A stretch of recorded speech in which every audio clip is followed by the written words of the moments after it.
Greetings to you all.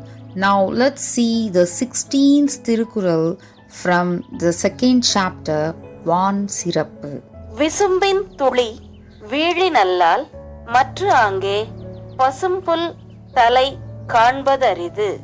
If no drop falls from the clouds, not even the green blade of grass will be seen. மழை பெய்யாவிட்டால் பசுமையான புல்லின் தலையை கூட காண முடியாது. மழை இல்லைனா புல்லு கூட முளைக்காதான். சரியா? So save water, especially save rain water and save the world. Learn the importance of rain water harvesting. விசும்பின் துளி வீழி நல்லால் மற்ற ஆங்கே பசும்புல் தலை காண்பதரிது.